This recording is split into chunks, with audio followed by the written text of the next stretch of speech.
Ameer gold and diamonds.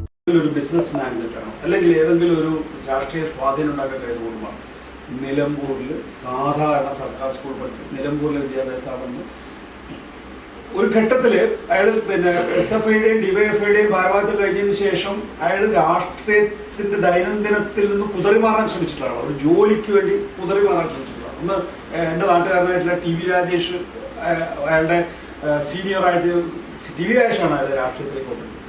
അപ്പോൾ എന്നിട്ട് അതിനുശേഷം അയാളുടെ ഇടപെടൽ എന്താണെന്ന് നോക്കൂ. കേരള രാഷ്ട്രീയത്തിൽ 35-ാമത്തെ വയസ്സിൽ CPMന്റെ സംസ്ഥാന സെക്രട്ടേറിയറ്റ് അംഗമായിരുന്നു. അയാൾ ഇന്ന് കേരള രാഷ്ട്രീയത്തിലെ ഏറ്റവും സംസ്ഥാന മുഖ്യമന്ത്രി ഇവിടെ കരുളായിൽ വന്ന് പ്രസംഗിക്കുകയാണ്. ഏത് സ്ഥാനവും അലങ്കരിക്കാൻ കഴിയുന്ന ആളാണ്. ചർച്ചകൾ വേണമെന്നില്ല. ഞാൻ സ്വരാജുമായിട്ട് ഇന്ററാക്ട് ചെയ്തതിൽ എനിക്ക് മനസ്സിലാകുന്നത് എടുത്തടിച്ച് പറയുന്നതെന്ന് വെച്ച് കഴിഞ്ഞാൽ അയാളോട് പ്രകടന പത്രികയുടെ ഒരു ചെറിയൊരു ഡിസ്കഷനിൽ ഞാൻ പങ്കാളിയായിരുന്നു. എടുത്തടിച്ച് പറയുന്നത് വെച്ച് കഴിഞ്ഞാൽ ടൂറിസ്റ്റ് കോറിഡോറായിട്ട് നിലമ്പൂരിനെ മാറ്റിയെടുക്കാൻ സാധിക്കുന്നതാണ്. അപ്പോൾ ചർച്ചകൾ ഉണ്ടാകുന്നില്ല.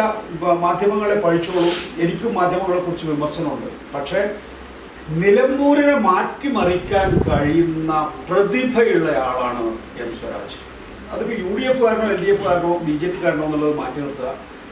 നിലമ്പൂരിനെ മാറ്റിമറിക്കാൻ കഴിയും. ഒരു കാര്യം കൂടി ഞാൻ ഒരു പ്രവചനാത്മകമായി പറയാം. വീഡിയോ റെക്കോർഡ് ചെയ്യുന്നുണ്ടെന്നും എനിക്കറിയാം. പ്രവചനാത്മകമായി പറയാം, കേരളത്തിൻ്റെ നായകനാകാൻ ശേഷിയുള്ള ആളാണ് M. സ്വരാജ്. കേരളത്തിൻ്റെ നായകൻ. എനിക്ക് വ്യക്തിപരമായ ഒരു അടുപ്പമില്ല കേട്ടോ അയാളുമായിട്ട്. കാരണം ഞാൻ ദൂരെ നിന്ന് കണ്ട ആളാണ്.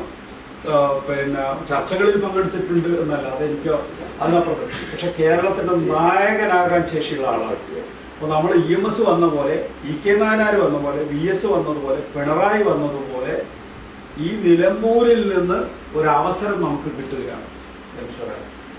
നമ്മുടെ യാത്രയിൽ ചിലപ്പോൾ നമുക്ക് ഇടറിപ്പോയേക്കാം. പക്ഷെ ഇതുപോലെയാണ് അദ്ദേഹം പോകുന്നതെങ്കിൽ കേരളത്തിന്റെ നായകനാകാൻ ശേഷിയുള്ളത്. അപ്പോൾ നിലമ്പൂരിനെ കുറിച്ച് കൃത്യമായ രീതിയിൽ കാര്യങ്ങൾ മനസ്സിലാക്കിയിട്ടുള്ള ഒരാൾ എന്നുള്ള നിലയിൽ സ്വരാജിനെ നമ്മൾ ആശ്രയിക്കുന്നുണ്ട് എങ്കിൽ അത് നഷ്ടമാകില്ല.